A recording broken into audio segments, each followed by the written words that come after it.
Tengoku Daimakyo, primeiras impressões e análise, Ilusão Celestial, episódio 1. Vídeo patrocinado por Lima Torrinco, do meu querido amigo PH Santos. Bora lá ver o que o nosso PHzinho, nosso carequinha favorito, tem a dizer sobre esse anime. Isso é muito massa, fruto de um texto muito habilidoso, muito interessante. E aí, gente, vamos lá falar de outro anime aqui no canal? Bora! Declara aberta a temporada de cobertura ao anime Tengoku Daimakyo, ou Ilusão Celestial em português, um novo anime, lançamento que tá chegando aqui no Brasil pelo Star Plus, e eu vou fazer uma breve apresentação antes de começar a discussão. Será que ele vai analisar o anime, tipo, todo? Ou ele tacou-lhe esse videozinho pra ver o engajamento, pra poder O avaliar? anime já tem mangás publicados, tá? Ele, enfim, é adaptado dos mangás. A gente não lê aqui no canal os mangás. Exato.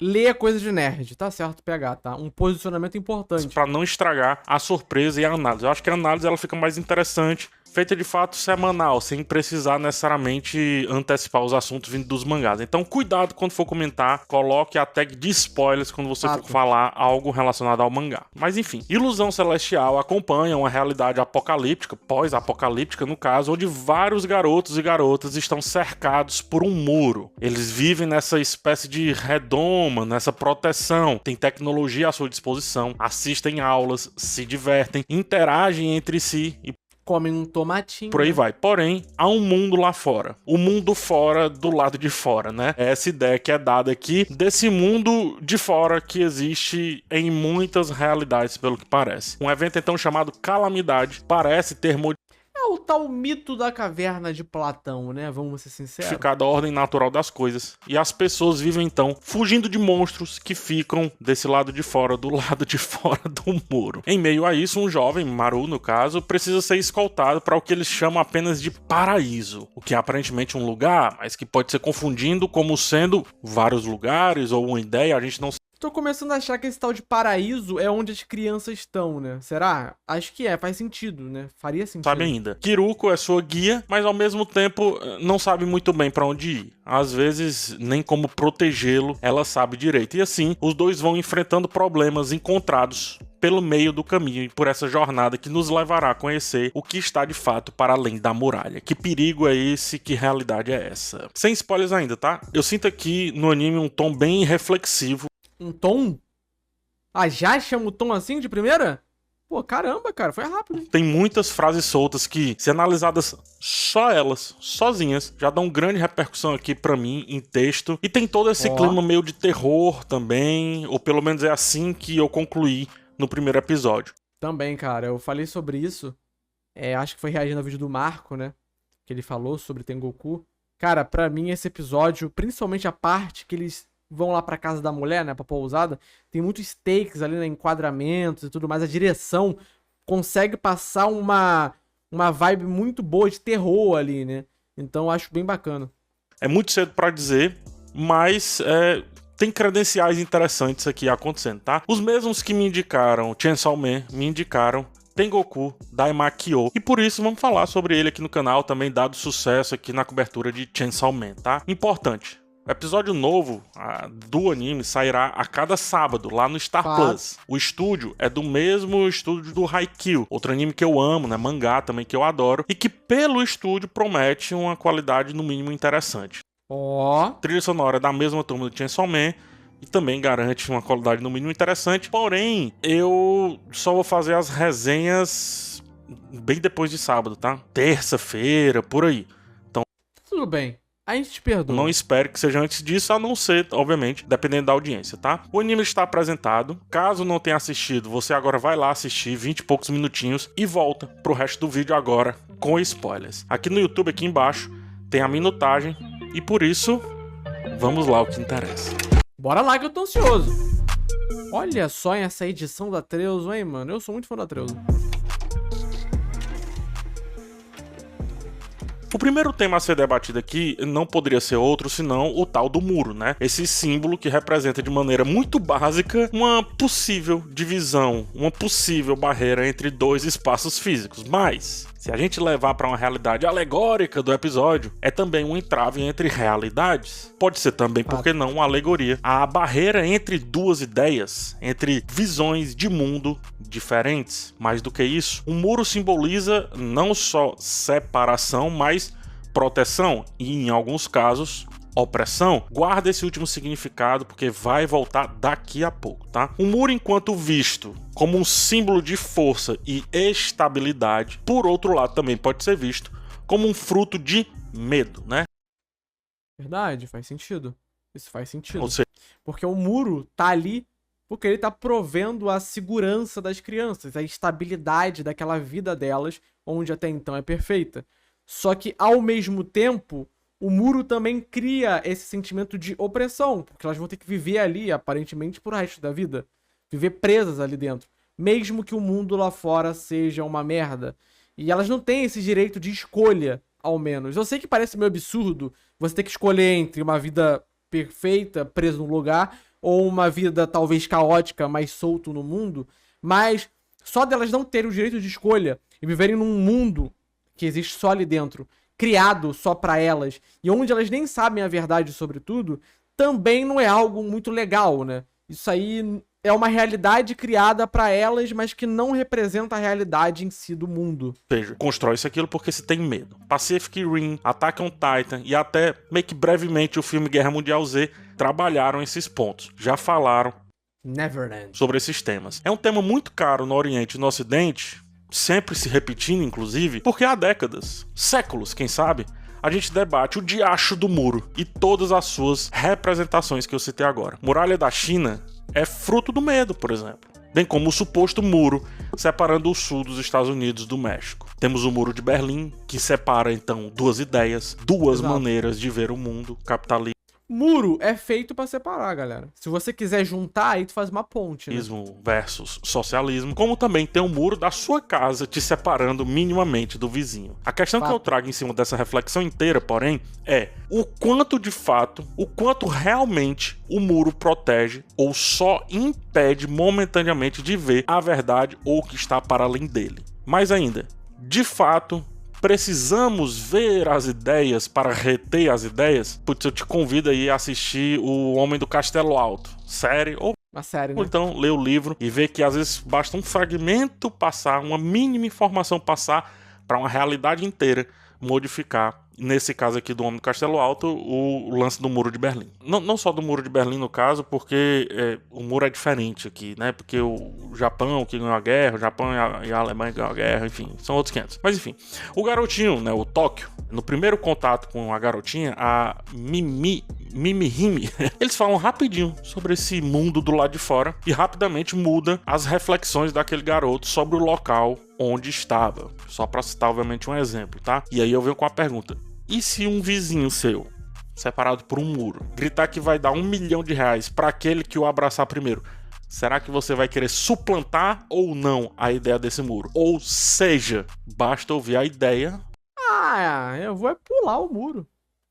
Vou dar marretada no muro e foda-se. Para começar a viver a realidade dessa ideia. Em contraste com o muro, o episódio trata sutilmente sobre portas, sobre acesso, sobre passagem. Porta? Então é Chainsaw Man por isso. Um muro sem porta é necessariamente opressor. Disse que esse assunto ia voltar. Mas, com o tempo, isolados, sem portas, sem acesso mesmo conhecendo os perigos, só resta então a opressão. A Kiruko, ela fala sobre portas pelo menos acho que 3 vezes aqui no episódio. Numa é quando vai ao banheiro, noutra é quando encontra a casa e diz que é melhor que as portas estejam trancadas, lacradas, sugerindo, portanto, que há algo de valor ali dentro, né? Uma porta trancada sugere fato, se tivesse aberto, alguém já teria entrado ali dentro. Proteção, nesse caso, assim como muros. E finalmente, quando ela fala sobre o teto da casa onde entra. Teto é porta, é bom entender também, tá? Para muitos, inclusive, é a única porta que realmente importa, que é a porta do paraíso, né? Do céu. Diferente do paraíso dessa realidade, que é simplesmente qualquer coisa que exprima o mínimo de conforto, quer seja uma privada, quer seja um banho quente, ou até um espelho. Portas, então, vendem ideias de passagem e transição, sugerindo a possibilidade de conexão e comunicação entre espaços e realidades diferentes. Elas parecem o oposto do muro, mas perceba, elas dependem do muro. O conceito de outro, esse com O maiúsculo, é muito importante de ser compreendido, tá? A porta depende do muro. Porque sem um muro não tem como ter porta. Você não precisa dela, né? Mas a porta, ela abre espaço para possibilidade. Agora, um muro sem porta, ele não tem possibilidade alguma, além da própria opressão da existência dele. O muro, ele separa sempre o outro. A porta conecta o outro, mas quando fechada também separa, virando muro. A porta aberta no banheiro, ela pode ser interpretada, por exemplo, como uma ideia sobre como o íntimo perde sentido naquela realidade apocalíptica. Mostra como o total oposto das limitações impostas por um muro também pode gerar problemas. Nesse caso aqui, é o Maru vendo a nudez de Kiruko, sugerindo, portanto, vulnerabilidade e exposição. O episódio, olha isso que interessante. O episódio nos tira da obviedade de pensar única e exclusivamente que muros são ruins, para nos perguntar se estaríamos realmente dispostos a viver totalmente sem essas paredes e, portanto, sem as portas que estão nelas. Ah, aqui não dá não. Aqui no Rio de Janeiro não dá não, pegar. Aqui no Rio de Janeiro, morar num lugar sem muro é pedir pra se ferrar, cara. Aqui, se tu não tiver um muro alto, tá? Tem que ser alto. Com uns vergalhão, com algumas merdinhas, cerca elétrica. Pô, aqui na rua, se tu pega aqui na rua, vai até o fim, é cheio de cerca elétrica. Os malucos metem cerca elétrica, metem aquelas cercas pra cortar mesmo. Aqui é foda. Pergunta se estaremos dispostos a viver desnudos.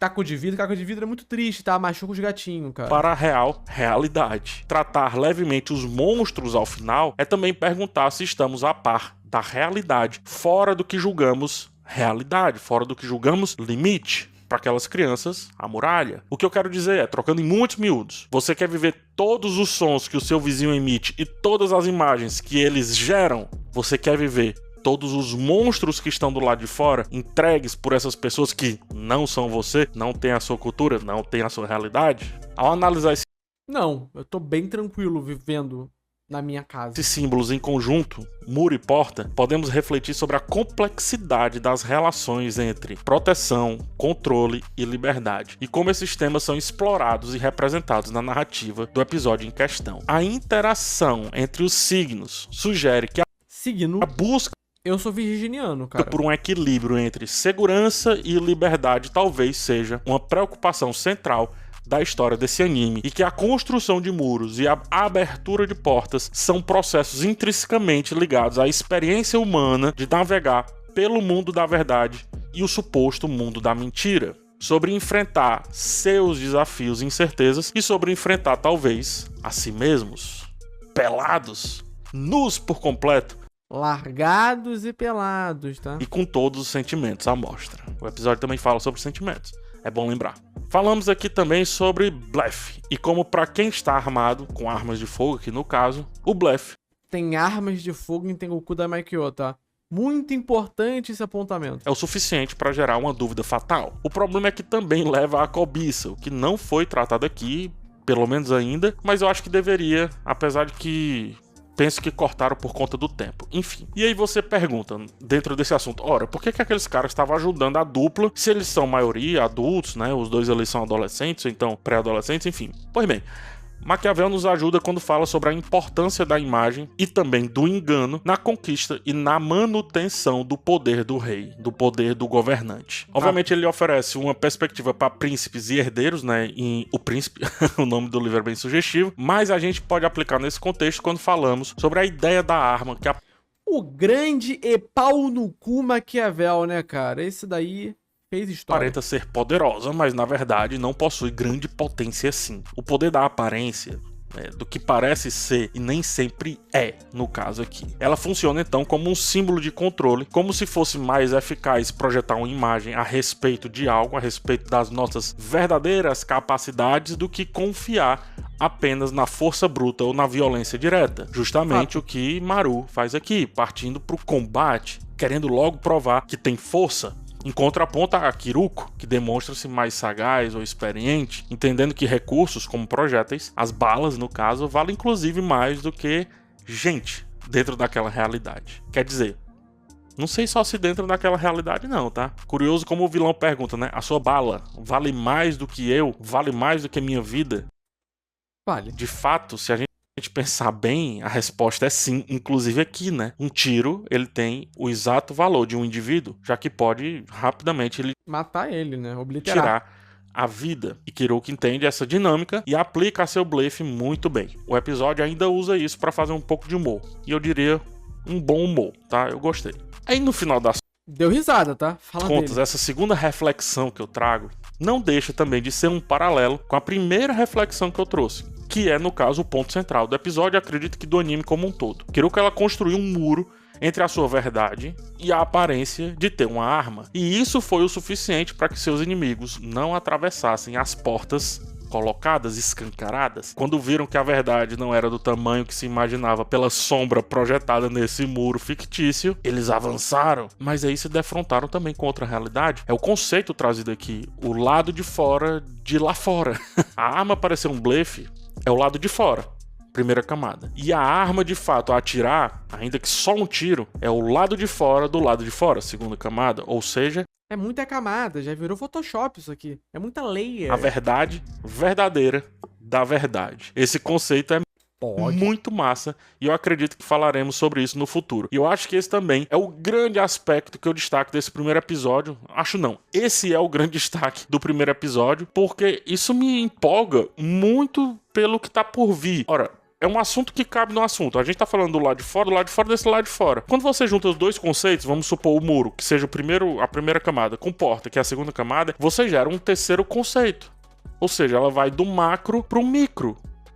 Percebe? Ao falar sobre arma, necessariamente também tá falando sobre a questão do muro. Olha só que genial, bicho. Isso é muito massa, fruto de um texto muito habilidoso, muito interessante. Por enquanto, eu paro por aqui. Eu sei que terei a oportunidade PH hypou o Tengoku da Maikyo mais que todo mundo, hein? de trazer outros temas mais. Eu sinto que ainda conseguirei falar, sei lá, sobre perigo, paraíso, terra prometida, talvez. Talvez também sobre mais do lado de fora ainda. A utilidade de objetos no pós-apocalipse, conforto, educação, caverna de Platão. Aí, ó, a tal caverna. E tantas outras eu vou dar tempo ao tempo. Vamos ver se isso aqui funciona. Enfim, muito obrigado por ter chegado até o final desse vídeo. Continuamos semana que vem com a análise do episódio que sairá só na terça-feira. Isso pode mudar, depender da audiência, tá? Até lá, um forte abraço, a gente vai se falando e tchau. Bom vídeo, tá, do PH. No dia que o PH lançar um vídeo ruim, eu acho que o mundo acaba, né? Pô, boa leitura, cara. Sendo sincero, quando eu vi o anime, o primeiro episódio, eu não cheguei nesse grau de profundidade que ele chegou, não. Mas, de fato, quando você percebe o que ele tá falando, tem lógica, tem sentido, né? PH é muito bom.